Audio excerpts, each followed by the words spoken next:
नमस्कार. मी अभिनेत्री अपूर्वा सोनार. सावित्री शक्तिपीठमध्ये मी राज्याध्यक्ष म्हणून काम करते. सर्वांना माझा जय ज्योती, जय सावित्री. मैत्रिणींनो, आजचा माझा विषय आहे आपल्या पाल्यांचे मित्र व्हा. पाल्यांचे मित्र व्हा म्हणजे काय? आता आपण आई-वडील म्हणून एक चांगले त्यांना संस्कार देण्याचा नेहमीच प्रयत्न करत असतो. बरेचदा काय होतं, जेव्हा मुलं वाढीला लागतात, तेव्हा त्यांच्यामध्ये बरेच असे बदल होत असतात. बरेच जणांना अनेक प्रश्न पडत असतात किंवा एखाद्यांना त्यांना एकांतात राहावसं वाटतं किंवा असे असे असंख्य प्रश्न पडत असतात. तर त्या प्रश्नांचं ते निराकरण आपल्याला करता आलं पाहिजे. आता त्यांच्या डोक्यात काय चालू असते, आपण एखाद्या वेळेला सहज एखादी गोष्ट त्यांना म्हणतो, तर ते एकदम चिडतात. तर तेव्हा त्यांच्यावर न चिडता त्या गोष्टीचा आपण विचार करायला पाहिजे, की ह्या गोष्टीबद्दल चीड का आली आहे.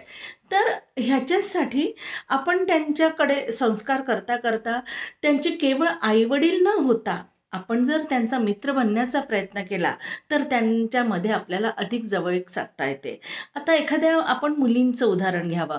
मुली साधारण 10-11 वर्षाचं आजकाल 9-10 वर्षाच्या असतानाच मुली वयात यायला लागतात. जेव्हा त्या वयात यायला लागतात, तेव्हा त्यांच्यामध्ये असंख्य बदल होत असतात.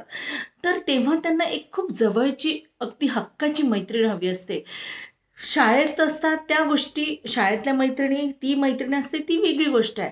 पण जेव्हा घरी येते, घरी जेव्हा आई तिला मैत्रिणीसारखं जेव्हा ट्रीट करते, तेव्हा ती तिच्या गोष्टी तिला शेअर करायला, असं वातावरण निर्माण करायचं की तिच्याबद्दल घडलेल्या गोष्टी ती आपल्या आईला सांगायला पाहिजे. त्या पद्धतीचं तुम्ही तिच्याशी नातं डेव्हलप करा. प्रत्येक दिवशी ती घरी आल्यावर काय झालं गं, असं न करता तिच्याकडे साधारण तिच्यामध्ये काय बदल होतात आहे, तिच्या तिच्या तिला काही प्रॉब्लेम आहेत का, या गोष्टीचं थोडंसं अवलोकन करायला हवं. केवळ खाणे-पिणे आणि त्यांना आपण त्यांच्या गरजा पुरवणे हीच केवळ आई-वडिलांची जबाबदारी नसते. तर ह्या व्यतिरिक्तही एक मुलांचं एक वेगळं मन असतं. त्यामध्ये जर आपल्याला शिरता आलं, तर त्या मुलांची आणि आपली खूप जास्त जवळीक साधता येते आणि त्यांना खूप आनंद होतो, की आपल्याला जे हवं आहे ते आपल्या आई-वडिलांना समजते. आणि जेव्हा ही भावना त्यांच्यामध्ये रूढ होते, जेव्हा ही भावना त्यांना समजते, तेव्हा ते कुठलाही एक आडपडदा न ठेवता ती आपल्याला गोष्ट शेअर करायला लागतात. आणि मैत्रिणींनो, जेव्हा ते त्यांच्या पर्सनल गोष्टी आपल्याला शेअर करतील, तर आपण त्यांच्या जास्त जवळ गेलो असं समजायचं आणि त्यातूनच आपल्याला त्यांच्या पर्सनल गोष्टी जेव्हा ते आपल्याला हळूहळू सांगतील, एकदम आपणही आग्रह धरायचं नाही, की आज हे कसं झालं, ते कसं झालं.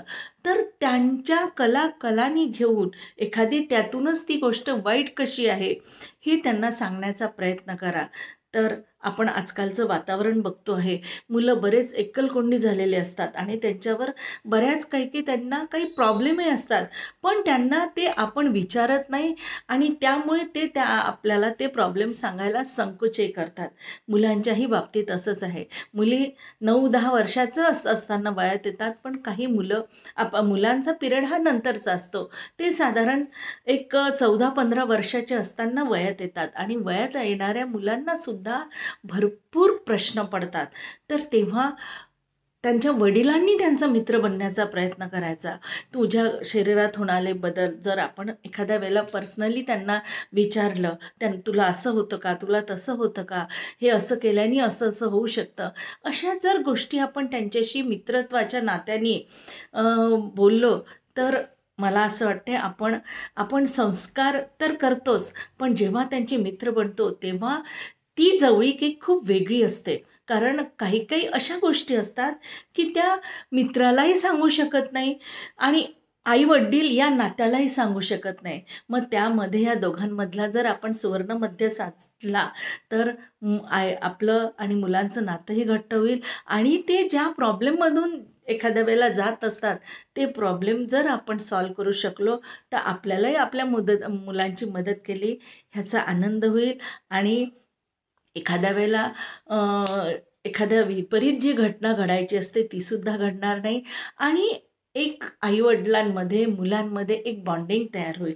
तेव्हा मैत्रिणींनो, मी पुन्हा सांगते, आपण केवळ पालक न होण्यापेक्षा आपण त्यांचं मित्र व्हा आणि नक्कीच याचं असं तुम्ही करून बघा. तुम्हाला नक्की याचा फायदा होईल आणि याचे रिझल्टही छान मिळतील. धन्यवाद.